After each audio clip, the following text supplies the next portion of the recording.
y bienvenidos a otro capítulo de nuestro podcast Argentina, Casa de Dictaduras. En el capítulo anterior estuvimos indagando acerca de cómo los discursos fascistas se mezclan con los nacionalistas para dar paso a una serie de dictaduras militares e incluso paramilitares. Hoy, sin embargo, además de hablar de eso, porque pues es parte de la esencia de Argentina, también vamos a ver al gobierno de Juan Domingo Perón para entender por qué y cómo surgió el peronismo.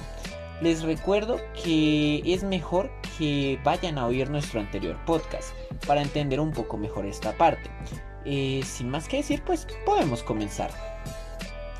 Nos remontamos en la lejana Argentina de 1943. El fascismo había dado un golpe de estado a los radicales, aquellos que soñaban con modernizar el país bajo los estándares liberales. Sin embargo, el fascismo tampoco había demostrado una muy buena administración que digamos, sino que es más, de hecho, aumentaron los niveles de miseria y violencia. La posguerra también llenaba de tensión a la sociedad, puesto que el comunismo podía encontrar un camino fácil para implementarse, y los miedos solo aumentaban para los militares al ver que el gobierno en el que se encontraba era muy permisivo y débil con la sociedad. Justo le había fallado a las clases dominantes, y Uriburu había muerto poco después de haber dejado el poder, en 1932, dejando al fascismo con un nuevo símbolo para su revolución, pero sin un caudillo al cual seguir ciegamente en la vida real.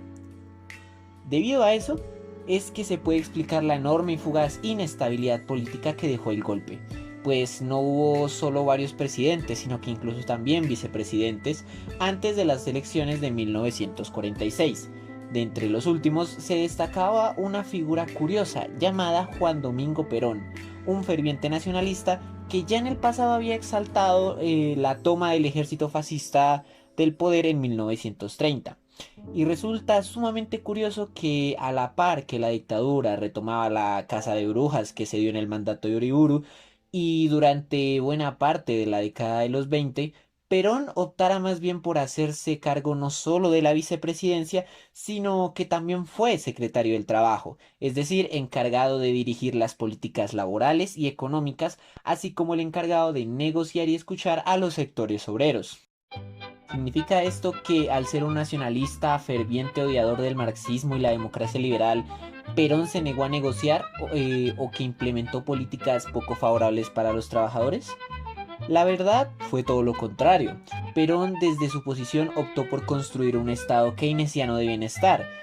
De hecho, Perón parecía querer crear un estado mezclando todos los panoramas disponibles de la época, por lo que utilizó elementos keynesianos, fascistas e incluso, pese a ser odiador de la URSS, elementos soviéticos.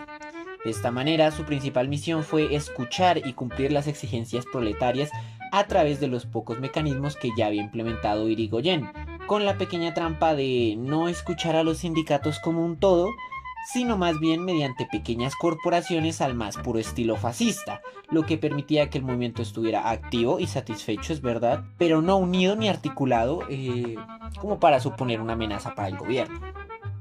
Sin embargo, Perón entendía que en estos tiempos, y más en Argentina, no podía parecer un enemigo a los ojos de los poderosos, por lo que, mientras negociaba y construía los primeros esbozos del estado de bienestar para los trabajadores, pregonaba y advertía a los militares para que fueran lo más resistentes y represivos tras la posguerra con cualquier brote de marxismo dentro de su territorio.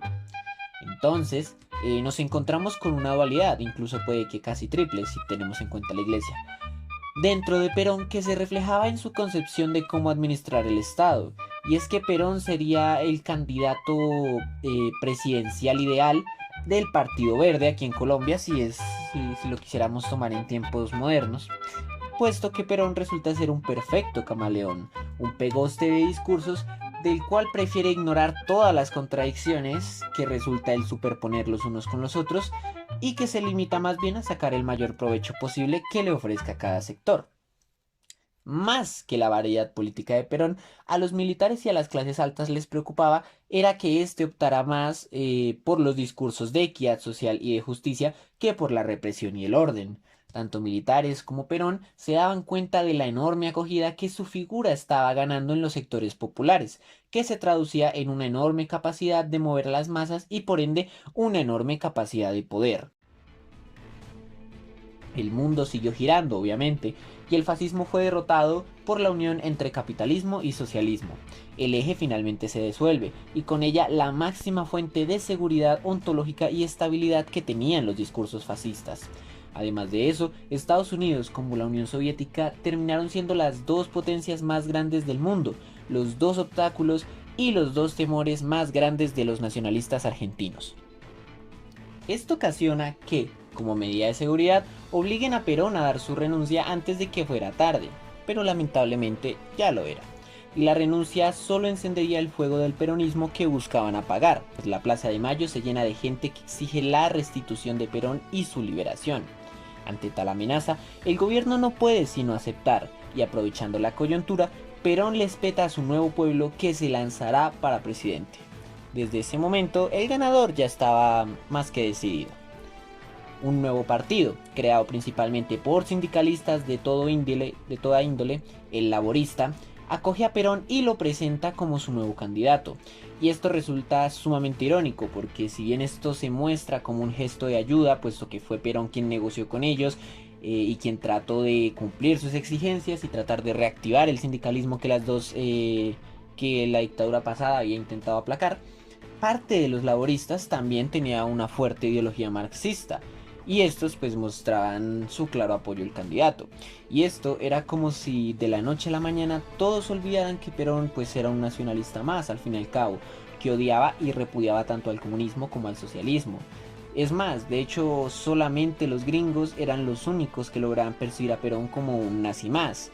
Tal vez por eso no intervinieron, porque de haberse dado cuenta que en plena posguerra Perón estaba implementando un estado de bienestar, pues hubiera sido curioso cómo habría sido la respuesta de los gringos. O también lo podríamos ver como si toda la sociedad argentina ya tuviera asimilado el hecho de que todos los candidatos posibles serían inevitablemente nacionalistas, haciendo que el nacionalismo más que una corriente política e ideológica fuera un hecho social. Todo político argentino, para ser político, debe ser nacionalista, pero eso no va a impedir que salgan nacionalistas que le copeen más a las ideas keynesianas o incluso comunistas. Es aquí donde se viene esta contradicción que resaltamos en el podcast anterior de si se podían encontrar nacionalistas que pertenecieran a los sectores subversivos.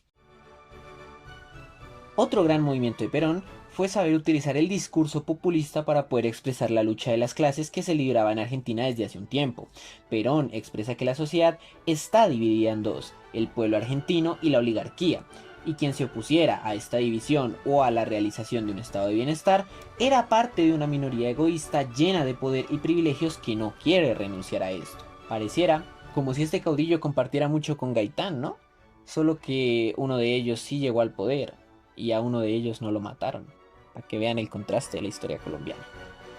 Como era de esperarse, Perón gana las elecciones, declarando una de las bases fundamentales de los primeros peronistas, su política de la tercera rama, que si no se han dado cuenta es la forma como se definió el fascismo en primer lugar durante su auge, y que últimamente, lo cual también es sumamente irónico, se la ha apropiado el centro para poder jugar en ambos bandos y sacar el mayor provecho monetario o político. Y si no me creen, pues solo tienen que ver cómo gaseó el humedal Juan Amarillo, la que en campaña decía ser la cuidadora de los humedales. Pero en fin, Perón decía que Argentina no sería ni comunista ni capitalista, haciendo que uno pensara que aquí se venía el fascismo, pues porque qué otra opción nos queda, ¿no? Sin embargo, al modificar la constitución, Perón no hizo sino resaltar el carácter social que tenía el Estado, espetando incluso que los bienes privados tenían que ser bienes sociales de ser necesario. Dentro de su gobierno, incluso se priorizó el robustecer y fortalecer al sindicalismo perseguido fervientemente pues durante las dictaduras anteriores. Para 1949, la población femenina obtuvo por primera vez el derecho al voto, lo cual le permitió a Perón ganar las elecciones de 1951 y estar otro mandato en el poder. Tras la Segunda Guerra Mundial, llegaba la hora de pagar de Inglaterra, el momento que más había ansiado Argentina, puesto que para poder conservar las libras en su territorio, el reino inglés repartió bonos redimibles al ganar. Sin embargo, esta no calculó la enorme deuda que acuñaría con el mundo, por lo que, para no pagar, decidió ofrecerle a Perón las líneas y ferrocarriles que había creado en Argentina durante su época imperialista. Esa época que como que nunca va a acabar, pero para que entiendan que fue en el pasado. Tanto Argentina como Perón necesitaban ese dinero, pero no les quedó más remedio que aceptar en cuanto Inglaterra amenazó con no volver a comprarles carne, ya que esta, tanto Inglaterra como la carne, son parte fundamental de la economía argentina y lo será durante mucho tiempo. Para ganar la aprobación del pueblo, se vendió todo esto como un proyecto estatal que planeaba centralizar tanto como se pudiera la economía, lo cual era sinónimo de autonomía y de antiimperialismo. Nuevamente, el sentimiento nacionalista aminoraba el impacto de las carencias gubernamentales. Perón también nacionalizó líneas alemanas e incluso bancos, con tal de poder ofrecer créditos accesibles para la población y así incentivar el mercado interno. También se dedicó a nacionalizar las empresas de servicios como el agua, el gas y la electricidad, para de esta manera consolidar aún más un estado de bienestar, el que tanto había deseado y sobre todo el que tanto había prometido.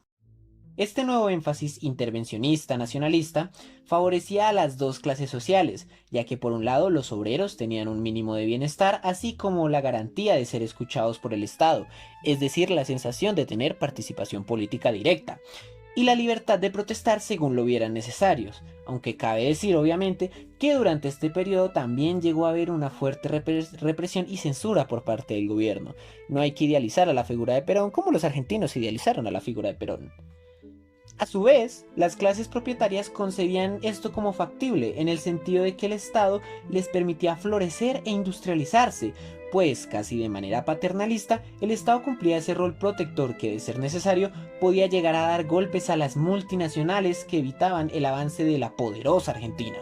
Este nacionalismo llegó al punto de que Perón varias veces se negó a integrarse al Fondo Monetario Internacional porque lo veía como un ente imperialista.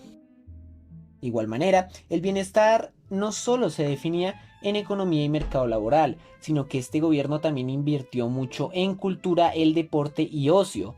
De esta manera, se recurría al viejo truco de apaciguar las tensiones sociales a través del consumo y la fortificación de las clases medias, una estrategia que Estados Unidos va a aplicar durante los comienzos de la Guerra Fría, sobre todo con el mandato de Kennedy y con la Alianza para el Progreso, pero que luego va a optar por la manera sencilla e imponer los totalitarismos, como vamos a ver más adelante. El Estado incluso contemplaba a los no sindicalizados, puesto que al más puro estilo soviético, Perón encargó a su primera esposa, Eva, el encargarse de recibir y administrar todas las peticiones de bienestar que vinieran de aquellos no afiliados a un sindicato, los cuales eran un sector emergente, y aún más lo serían con el tiempo y con las distintas dictaduras que le sumarían a la historia argentina. Eva también tuvo un peso importante, puesto que con la obtención del voto se creó incluso un partido peronista femenino. Mujeres, sindicatos, obreros y desempleados o no sindicalizados, burgueses e incluso hasta los militares. Perón había logrado complacer mínimamente a los sectores que suponían un peligro para el estallido social, puesto que si bien Perón afirmó durante toda su campaña contra la oligarquía en favor del pueblo, realmente su administración no estuvo pensada para interponerse entre las grandes clases, simplemente buscaba fortificar a la clase media para evitar más brotes de inconformismo que evitaran la industrialización del país. Perón, por ende, no era un agente subversivo, solo un populista que trajo la socialdemocracia al país y que, por supuesto, le vino de maravilla a la sociedad argentina. Y un elemento muy importante a tener en cuenta es que si bien inició todo un proceso de nacionalización, lo hizo a través de la compra, no de la expropiación directa como sí hicieron los soviéticos e incluso Salvador Allende en Chile o en Cuba. Sin embargo, llega el momento de observar otra gran contradicción de la historia argentina, y era que aunque Perón con el tiempo fue tomando medidas cada vez más autoritarias y represivas, al punto de la regulación directa a las universidades por parte del Estado, la segregación a los políticos de oposición o incluso la creación de medios propios de comunicación que difundieran propaganda del gobierno, mientras que a su vez desde el ministro de Prensa y de Difusión se presionaba a los medios independientes que criticaran al Estado, Perón también implementó todo un proceso educativo y de formación política tal como la izquierda de los años 20. Durante este gobierno, la expansión de la educación fue esencial, al punto de que todo el bachillerato e incluso poco a poco la universidad comenzó a ser accesible para toda la población. Esto con el fin de ayudar obviamente a la industrialización, ya que no se puede llegar a un proceso al progreso occidental con un pueblo sin educación, pero también porque entre todo el nuevo consumo cultural e intelectual que se venía en la sociedad argentina, se colaba muchísima propaganda, puesto que al fin y al cabo era el propio Estado el que decidía qué se podía consumir y qué no. Sin embargo, como buen capitalismo, la estabilidad resultó ser solo una ilusión o un ciclo. Argentina comenzó a pasar por una sequía que lastimosamente tuvo que coincidir con una enorme baja en los precios del cereal, un producto vital también para la economía argentina. Y debido a toda la competencia, poco a poco la nación comenzó a entrar en crisis. De nuevo, Perón optó por la solución ortodoxa y liberal de reducir el gasto público y, como no, aceptar la inversión extranjera. Esto se traduce en desmantelar no solo el estado de bienestar que había favorecido a los obreros, sino también el proteccionismo tan favorable y adorado para la burguesía argentina. A esto hubo que sumarle la trágica muerte de Eva Perón, cuya figura estaba muy relacionada con el régimen de manera positiva, ¿no? Por todo lo que había hecho Eva para los que no estuvieran sindicalizados. Por ende, era como Eva tenía esa forma de la madre de los argentinos, así como Perón y el Estado eran el papá de los argentinos. Su muerte se vio a nivel nacional como el símbolo de la decadencia del peronismo, de la primera ola del peronismo. Grandes olas de huelgas volvieron a llenar las calles del país, a lo que Perón, el amigo del pueblo, respondió con violencia y persecución política, encarcelando a actores de oposición e incluso militarizando ciudades. Esto llega a cambiar un poco el panorama de reelección que mencionamos anteriormente, porque para muchos Perón fue reelecto por el increíble trabajo que hizo al brindar bienestar, progreso e industria al país. Pero para otros se debe a que parte de la oposición se encontraba o encarcelada o perseguida. Y entonces se entiende al voto femenino no como algo en pro del progreso, sino como una medida populista más para obtener lo suficiente para ganar las elecciones. Ya dependerá de ustedes decidir con cuál cara de la moneda, con cuál cara de Perón se quieren quedar ustedes. Eso es lo bueno de ser pues un camaleón político, que puedes escoger el color que quieras. Si Perón fue el presidente que logró llegar a tener a todos contentos, ahora era un Irigoyen o un Justo Más, un pésimo gobernador que tenía inconformes a todos los sectores, a los obreros por su falta de bienestar, a la burguesía por el libre mercado, a los estudiantes por la censura, a los militares porque incluso la represión y persecución de Perón llegó hasta ahí. O sea, Perón era de los primeros que se atrevió a reestructurar, pues quien dice reestructurar, ¿no? Solo sacó a los que no pensaban como él, pero en sí es una reestructuración del ejército. Incluso la iglesia se estaba viendo involucrada de nuevo debido a las políticas secularistas que Perón planteaba, sobre todo para la educación. Ya vamos a ver cómo la iglesia aquí en Argentina a lo largo de la historia ha peleado por tener el control de la educación, lo cual es pues un aparato ideológico muy importante. La tensión política llegó a extremos tan altos que en el 53, en plena Plaza de Mayo, estallan dos bombas mientras que Perón se encontraba dando un discurso.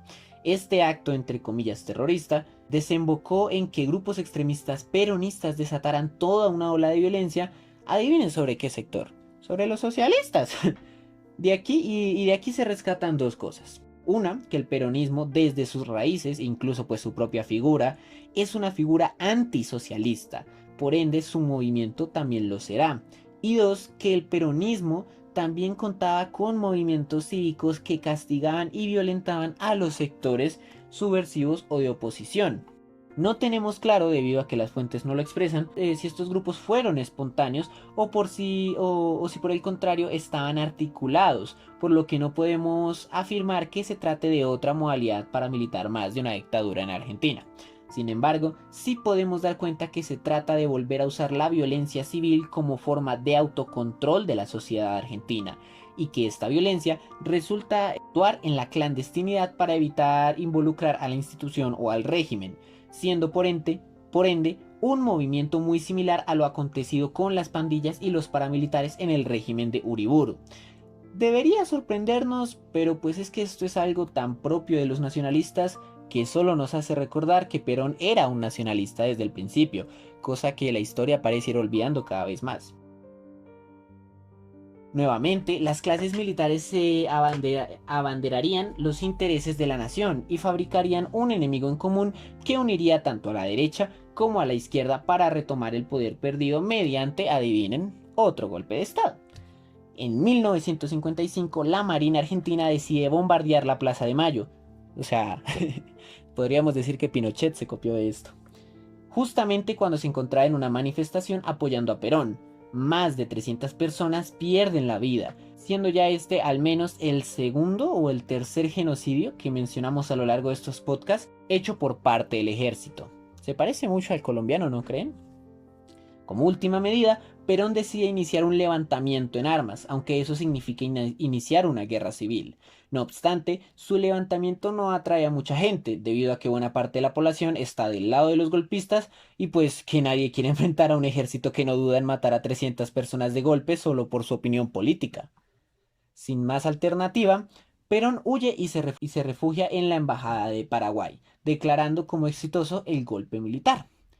Antes de concluir, vamos a ponerles otra canción de la dictadura para que descansen, asimilen todo lo que acaba de pasar y piensen un poco en la figura de Perón. Disfrútenlo.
El impacto de Perón en la sociedad argentina fue gigantesco, no lo podemos dudar. Y esto lo podemos simplemente evidenciar con ver lo que aconteció después del golpe. Todo lo relacionado con Perón, incluso el solo acto de nombrarlo, estaba prohibido.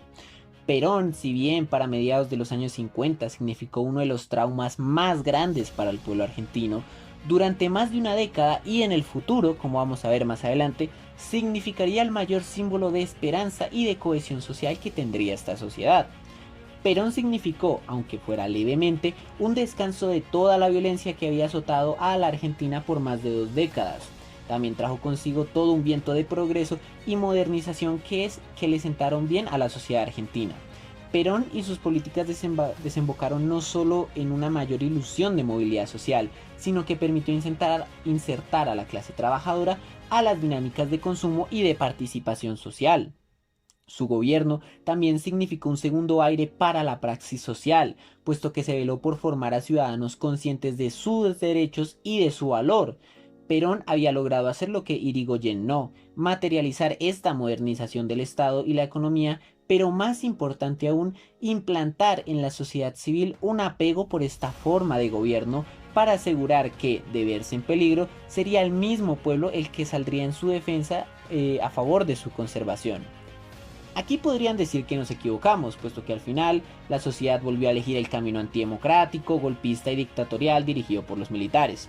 Sin embargo, el pueblo opta por esta medida en cuanto ve que el estado de bienestar que tanto añoran comienza a sucumbir. En cuanto esto pasa, toda la sociedad estalla en inconformismo, a lo que es el propio Perón quien se contradice con su discurso y comienza a implementar un estado cada vez más autoritario. Es Perón quien, irónicamente, construye y a la vez termina de destruir el pacto democrático.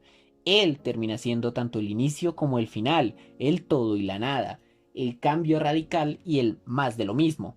Es una contradicción andante, es una paradoja. De ahí que su figura sea tan, pero tan polémica. Y hasta aquí llega este capítulo de Argentina, Casa de Dictadores.